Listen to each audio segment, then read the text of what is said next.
Chapter 33.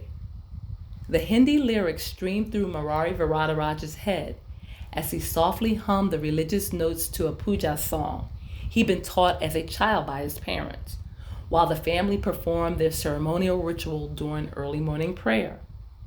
He thought of the image of Lord Ganesh, the god of hope, who removed danger from the path of his followers.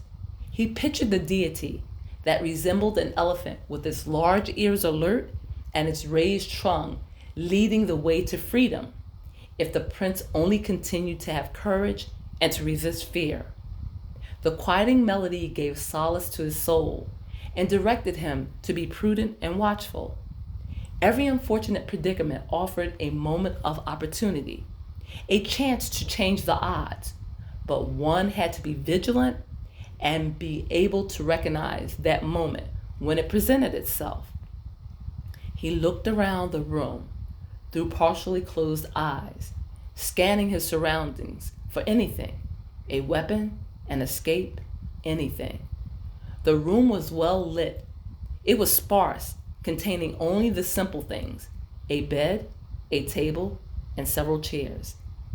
There was a small, crude bathroom in the far left corner, which Murari discovered on the night of his arrival, after vomiting in its toilet for many hours. He thought he was going to die there, on the bathroom floor, as he leaned into its bowl and emptied what little had remained in his stomach. For hours, he had cried silently between moans as his mind spun and he saw a torturous death approaching at the hands of his captors.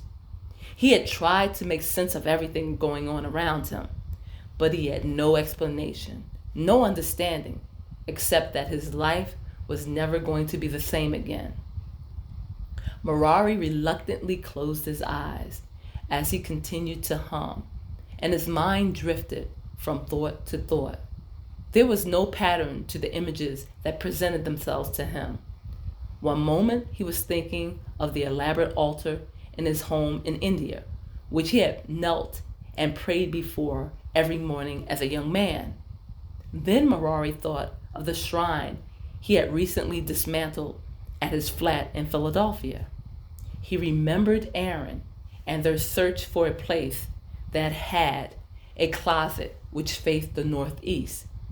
It had taken them months to find such an apartment with a closet he could turn into a small temple.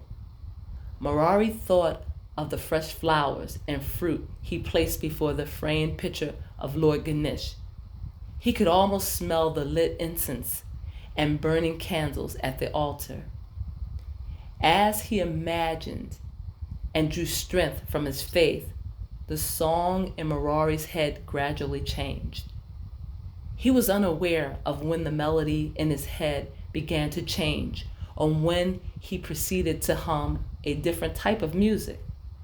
A rhythm and blues song fused with soulful words and a funkadelic beat replaced the puja hymnal.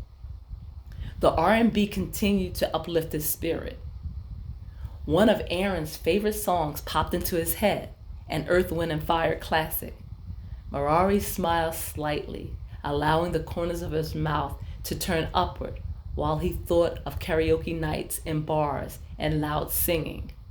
He remembered serenading Aaron and her girlfriends through an open window as they danced around on the outside sidewalk of a outdoor cafe.